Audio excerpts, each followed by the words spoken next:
Hey there, everybody. This is Ken with Covenant Gaming, and today we have got a whirlwind tour of Germany and into Poland. We're going to be taking a 1,000-kilometer trip, leaving from Kiel and traveling through 5 new towns and ending up in Wrocław, Poland. Among those towns, we've got a whole lot of interesting stories to talk about for each of them. I think I dug up some pretty good stuff for this time around.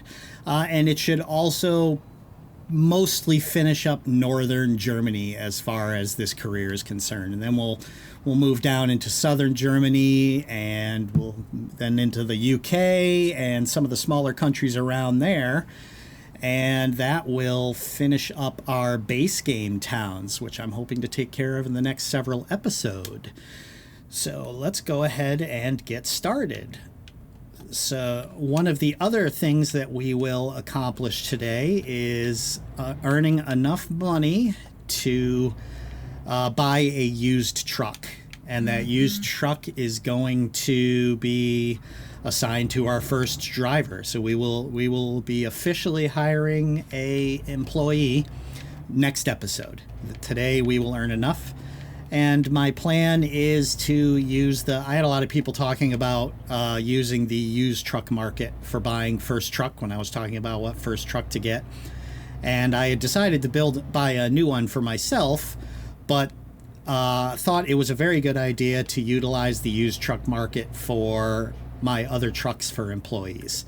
So that is what we're going to be doing. I did a quick look, and finding trucks for, 60, 70,000 is going to be easy enough. And so we are going to do that. We'll basically be buying buckets for our recruits. We can upgrade them later, but for now we don't really much care how happy they are. We just care about them working and earning. So that will be exciting. We got a lot to talk about as well. I have just gotten back yesterday from our trip to Toronto. My wife and I took a road trip up to Toronto for the 4th of July weekend, and that was a lot of fun. So we're going to talk a little bit about that. We'll talk a little bit about the progress of the channel, which continues to do really well. And then we're going to start getting into the towns in earnest. Since we have so many towns, we'll basically, once we get through our intro chit chat and all that, we're going to start just firing off, getting into one town after another and learning what we can learn, we got photo opportunities, we've got video points of view, all kinds of stuff that we're going to uncover. So we'll have a lot going on. I expect that even with a lot of editing, this episode's going to run pretty long. So give me a minute to get out onto the highway, and then we can talk about my vacation and the channel and how things are going. We'll catch up in a minute. Okay, great. We've gotten ourselves outside of town and on our way to Travemünde, however that's pronounced. So speaking of how that's pronounced, I had a great comment from someone.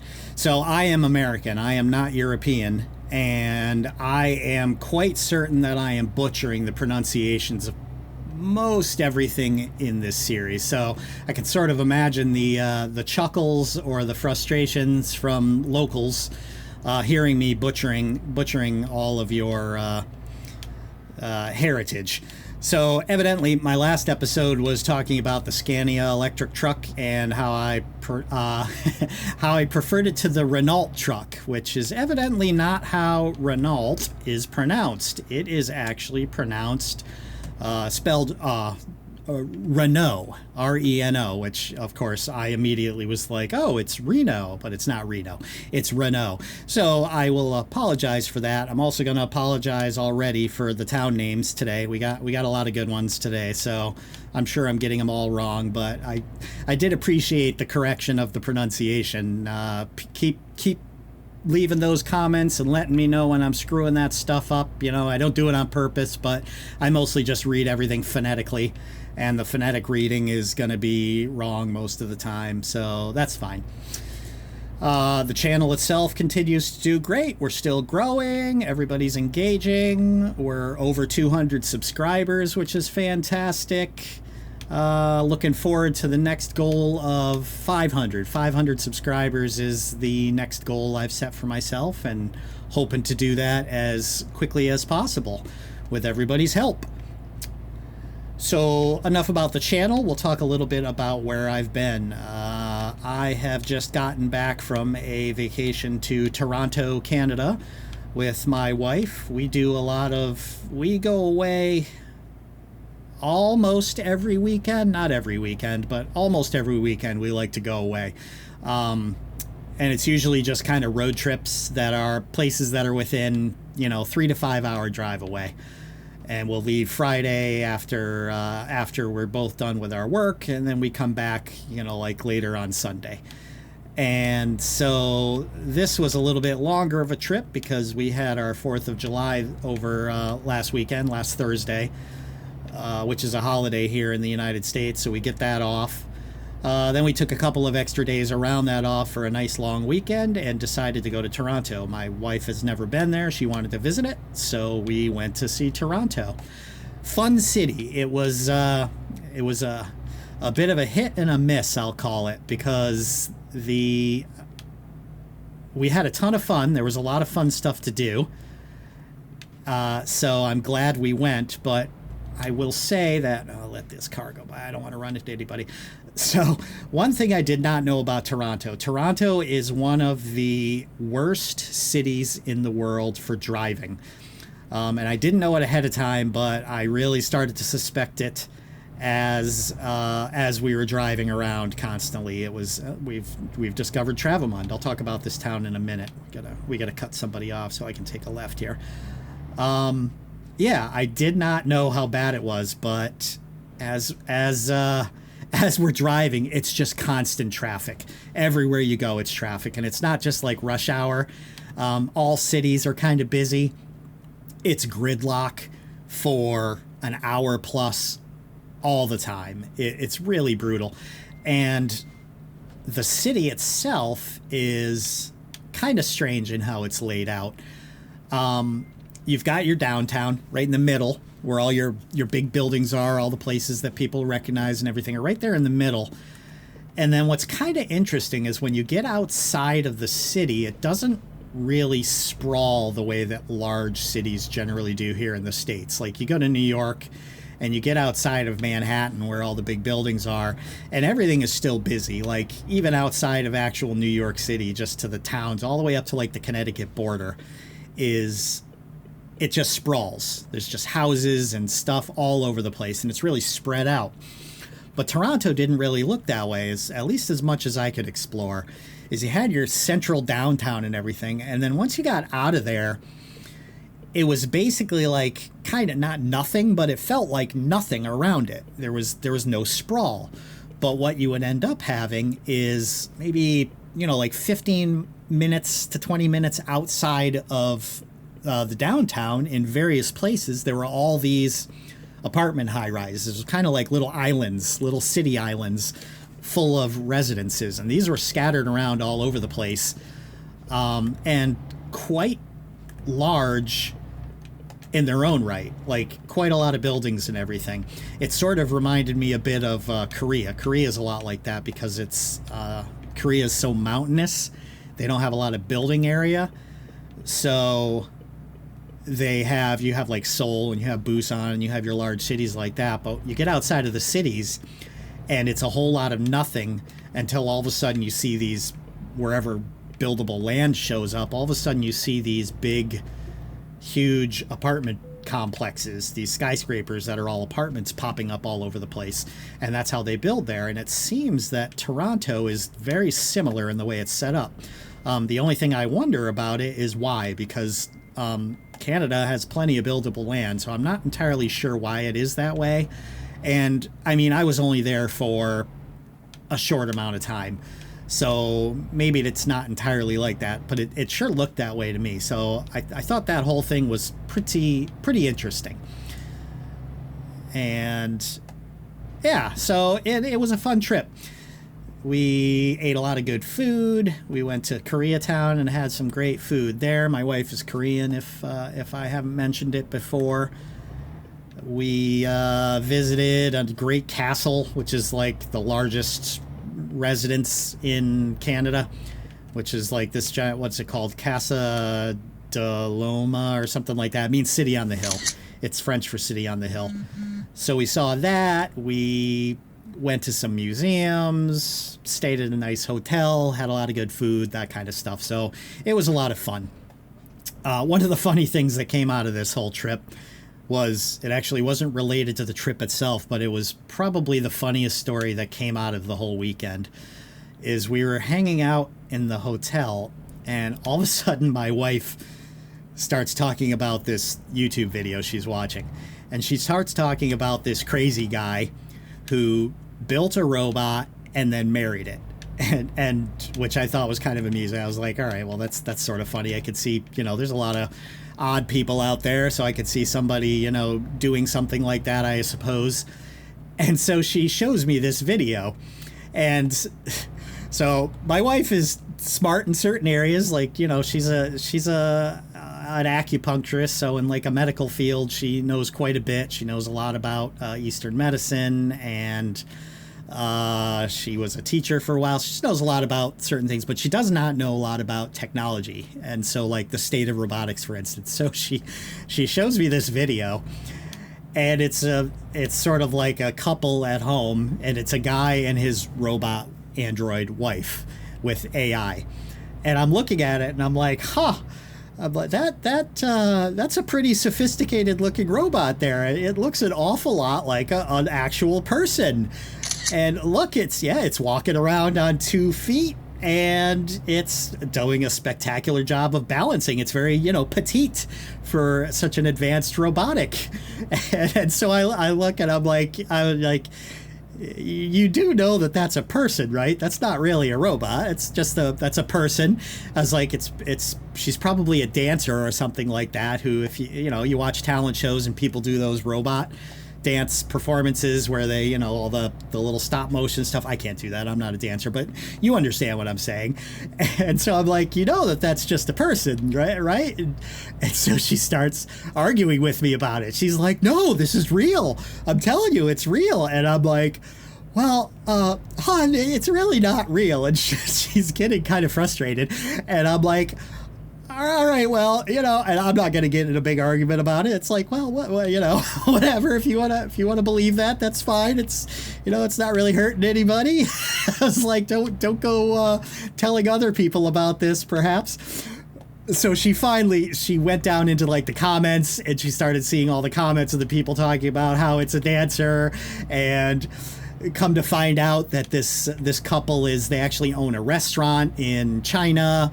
And the whole thing is kind of like a gimmick where she does the waiting at the restaurant, and she does the waiting as a robot. She pretends to be a robot serving the tables and everything. And so it's just kind of like an interesting little thing that she does, just to bring customers in. And it works. And they ended up with like a viral video over this. And so there's several videos with this guy and girl in it and everything. So she finally, she's like going, oh, I guess you were right. And she's sort of shaking her head. She's like, yeah, I can see how that's... So that was our funniest moment of the entire trip. I did get it. And I kind of...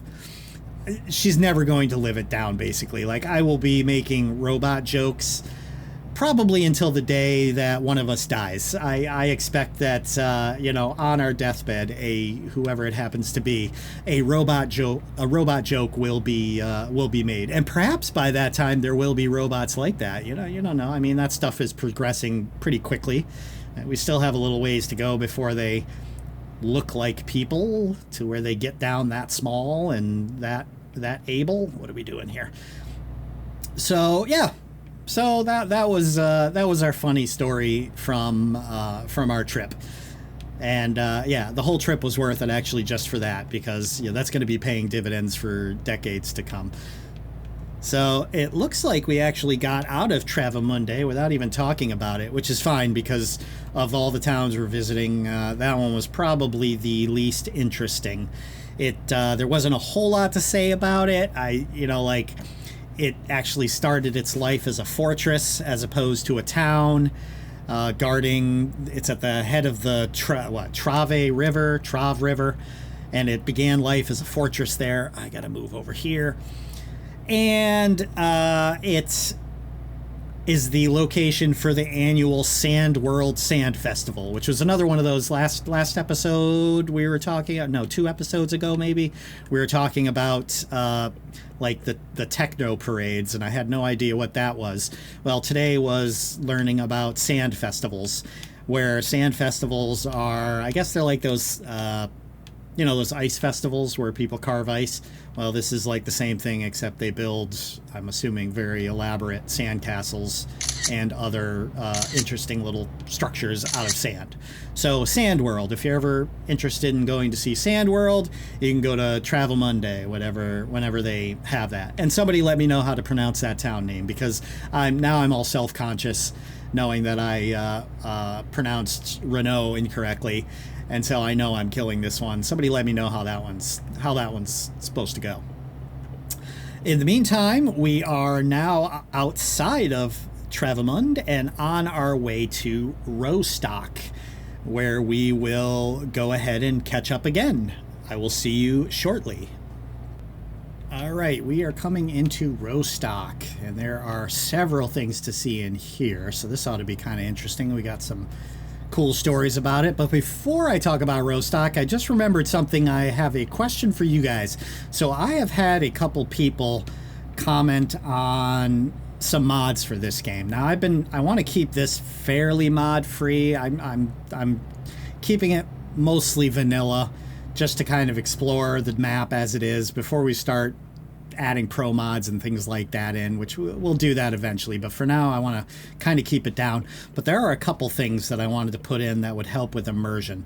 One of them is the little bar at the top there that shows our little info. That takes most of the hub information and minimizes it down, so I'm not with so I can still see stuff without a big disruptive thing. But there was a mod mentioned by a few people that removes the kind of the video gamey icons out of the game that mark your pick up and drop off locations, and I guess it replaces those little flashing icons with like a set of cones or something like that. I am hoping that somebody can tell me the name of that mod and where I can get it. I did a little bit of searching in Steam Workshop and I didn't see anything. Oops. Evidently I need headlights. I couldn't see anything obvious for that. So I was hoping somebody will let me know what that is, because I think that's a really good one. Make it a little less video gamey looking. So other than that, now we can get to the actual city. Let's take a look at what we have happening here. Rostock City Center. Looks like we got a circus tent there or something. Lots of boats and a marina. This is obviously, it's a seaside town, like a seaport.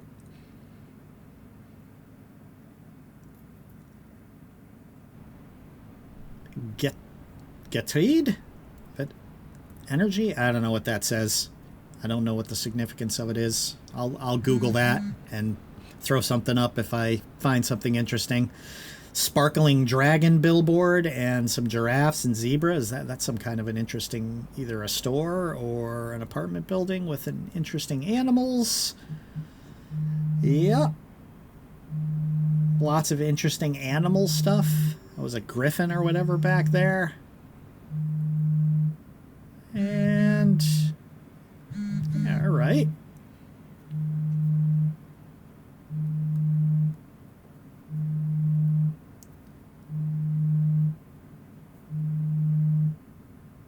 Well, all right.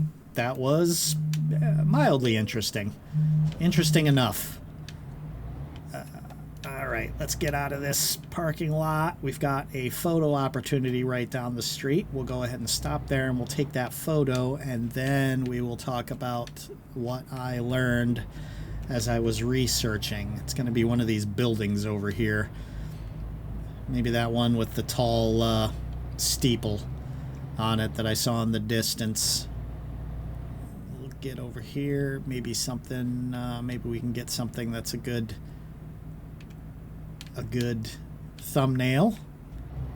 Alrighty, right here is our photo opportunity, and it is St. Peter's Church in Rostock, which I gotta figure this is not one of the cities that's been redone. Like SCS has been redoing cities in Germany recently, and I gotta think that this is not one of them. Everything is pretty basic looking in here, you know. The cities, the newer cities in the DLC and the ones that have been reworked are pretty darn impressive looking, and this is, it's okay. If you remember that this game came out over a decade ago, it's impressive, but yeah, not one of the better cities as far as aesthetics is concerned. So we'll we're just gonna go ahead and keep moving. I did look up some things about Rostock, though, and as it's going to be a bit of a theme through Germany, is there's some great beer facts. We talked earlier about beer rivalries between some of these towns. Hold on, I gotta turn here and pick up this question mark that's down here. We'll cut this guy off. Yeah, so Rostock is the manufacturer of its own local beer called the Rostocker Pilsner, which sounds great, fantastic. It's also, and this bit is kind of neat, it is the home of one of the oldest universities in the world, the University of Rostock. It is definitely the oldest in Germany, and one of the oldest in the entire world, which I thought was pretty good. Oh, hey, speaking of Renault, or was it Renault or Renault? It is Renault, and it looks like we found a Renault dealer, and I have to pull a U-turn here. So yeah, so I thought that was kind of cool, is, you know, like the birthplace of the university system here in Rostock. So very interesting. I'm going to go ahead and get out of this little U-turn that I have to make. I'm going to get us back out on the highway and on our way to Berlin, which is our next destination. Berlin, hopefully that's one of the redone towns. I would think so. That's the capital. It's one of the biggies, so I expect this one to be pretty impressive. We will find out when we get there. See you soon. Right then, welcome to Berlin. So Berlin is the capital of Germany, so quite sizable. I am actually old enough, I'm dating myself a little bit here, but I am, oh please, oh good. Thought we were going to get nailed on that one. I am actually old enough to remember when the wall was, the Berlin Wall was in place, dividing East and West Germany. Western Germany, hopefully I don't have this backwards. I might, Eastern Germany is the democratic side and Western Germany was the communist side, or maybe vice versa. I can't quite, I should have looked that up ahead of time. But yeah, that wall is no longer there. It was destroyed in the 80s, I believe. Yeah, so it's been gone for a long time. Many of you will only have heard about it in school, but I do remember when it was up. It was a big deal at the time. So we just got a recruitment agency. We're going to snag a truck dealer up here, and then we got a photo opportunity. But yeah, so what did I learn about Germany besides that it's the capital? It is the capital. Sticking with a beer theme here, their beer is called the Berliner, oh boy, Berliner Weib, W-E-I-B-E. I'm really not sure how that one is pronounced, Weib. It is a sour beer, though, crafted from wheat and barley malt. You know, like someone who understands beer, you know, let's have a little bit of a conversation about beer in the comments, because I don't really drink. I drink Guinness, and that's about it. If the place has Guinness, I'll drink that. Otherwise, I really just don't bother. It's the only beer that I like, so I don't know much about it.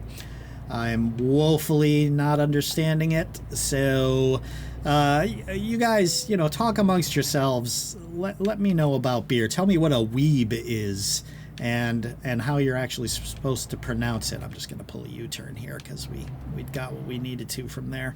I do have, hold on one second, I got to check this. Okay, I had to do another U-turn because we have a photo opportunity right here, and I was having a hard time pinning down where it was.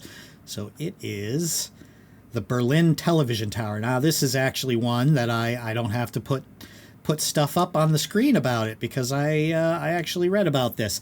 This TV tower is the tallest building in Germany, and you know what? I'm gonna get a snapshot of this for the thumbnail. Hold on one second. All right, great. I got myself a nice thumbnail. I think it's going to look pretty good. Whatever. So yeah, so that television tower that I just took a picture of is the tallest building in Germany, taller than any of the skyscrapers or anything like that. So I thought that was kind of cool. The other interesting thing about Berlin is the number of museums that it has. There are 190 museums in Berlin. And their claim is that they have more museums than they have rainy days in a year, which with 190 museums, I would say that that's got to be pretty true. So that's pretty interesting. All right, I think Berlin is kind of neat. I saw a couple of jets flying around up there while we were at that red light. So that was kind of cool. So yeah. After this, now we move on to Dresden, which is the last German city before we move over into Poland for this trip. So we will catch up when we get a little bit closer to... Oh, there's another one right there. I saw it. Yeah, we'll catch up when we get a little bit closer to Dresden. See you then. Welcome to Dresden. So I dug up two very interesting things about Dresden. So we were just in Berlin, and I talked about how Berlin had 190 museums in it. Well, Dresden, I don't know exactly how many museums they have, but they do have one that is very sort of unique.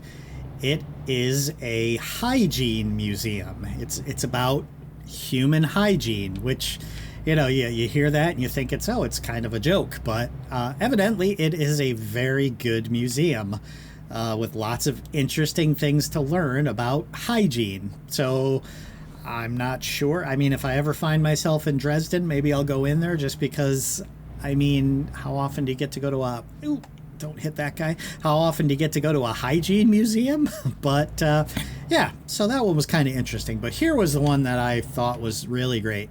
So if I asked you, and this will kind of give away what the fact is, but if I asked you where milk chocolate was invented, not chocolate, but milk chocolate, where would you think that milk chocolate was invented? Now, if I was asked, I would probably guess like Switzerland, because, you know, the Swiss chocolatiers are known for their chocolate. Well, no, that is not where milk chocolate was invented. It was invented in Dresden. Now, here's the... we got a Scania dealer here. So now here's the really amusing part about it. So it was invented in 1839, and the name of the company that invented it was Jordan and Timaeus. So how they advertised the product was they advertised the product as chocolate with donkey milk.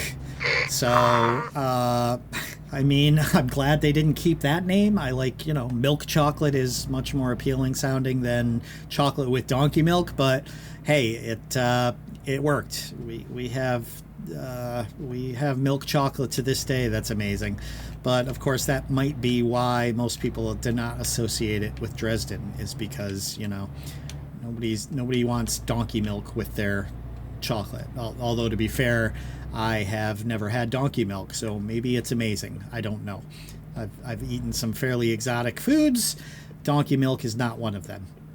One of the exotic things I had, we were coming back from Toronto, and we were at this odd little Chinese restaurant, and they had a lot of interesting barbecue, and I had...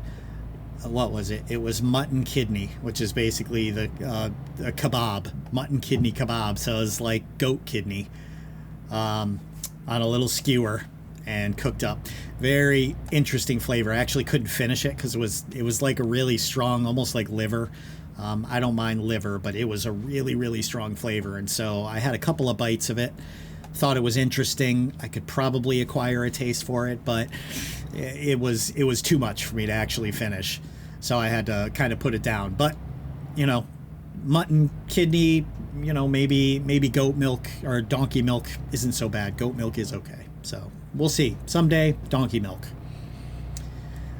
This is our last town in Germany, and we are now going to be going into Wrocław, Poland, which will be our final stop of the trip. It's been a doozy. We're on our last 300 kilometers out of 1,000 plus. This is going to be really late. It's going to be a very late delivery because I had to sleep so that I was going to get fatigued, and I didn't want to be driving at night. I want people to be able to see the scenery. So I may end up having to sleep one more time before I get to our destination. We'll see. I'm already going to be late, so we'll see what happens. But we will catch up when we get over to Wrocław, and we'll wrap this trip up. See you soon. And as we roll into Wrocław, I believe we have saved the best for last as far as interesting stories. This one's, we got two really good ones here. So the first one, and we're going to kind of be on the lookout as we go through here. The first one is that in Wrocław, there are over 600 gnome sculptures hidden around the city. So I'll be kind of on the lookout to see if any when I go back to edit. Maybe I'll notice one or two and point them out, but I don't know if they actually rendered any of the gnome sculptures here, but that would be kind of great if they did. So that was kind of the first one. You know, people might be familiar with the garden gnomes. Growing up, we used to have one of those in our garden. So there's like 600 of them babies all over the place in town. The other one, and this one's really great, so hopefully y'all know who Jimi Hendrix is. So evidently Wrocław is a huge, in general, the city is a huge Jimi Hendrix fan. You know, they all love Jimi Hendrix here. Now, there's no real particular reason why. Jimi Hendrix wasn't from here. I don't think he ever even visited, so there's no particular reason why. But because they love Jimmy so much, they actually all got together. They got a bunch of musicians together into this town, and they beat the Guinness World Record. This is one of those. So the Guinness World Records is a little funny nowadays. They have them for everything. It's a little ridiculous, but they beat the world record for the most musicians playing Hey Joe at the same time. Hey Joe is one of Jimi Hendrix's more popular songs. And that was 7,423 guitarists that they managed to get gathered here at the same time, all playing Hey Joe at the same time. So that was pretty amazing. I mean, I gotta wonder about who came up with this idea. You know, this had to have started with somebody. Like, somebody thought that was a great idea. I don't really see how that organically happens just out of nowhere, but who knows? So that was probably my favorite story from all of these cities that we drove through today. We are getting close to our destination, and we will park and wrap up. So we will catch up when we hit our drop-off point, where we are very late. We are probably over a day late because I had to sleep again on my way here. So I will see you shortly. All right, here we are. That is not too bad of a drop-off spot, so that's nice. We'll go ahead and pull a little bit of a U-turn so it's not a blindside parking job. And oh boy, don't do that. Get ourselves around and finish this baby up.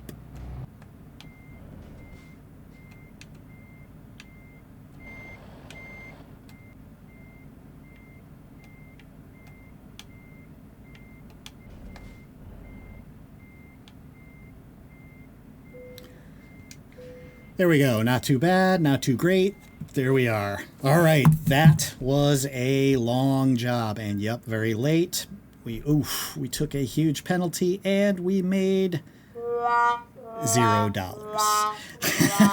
So my expectation was to earn enough money to buy a used truck and hire my first employee. That doesn't look like it happened here on this job, but I'll tell you what I'm going to do. I'm going to run a couple of quick jobs offline.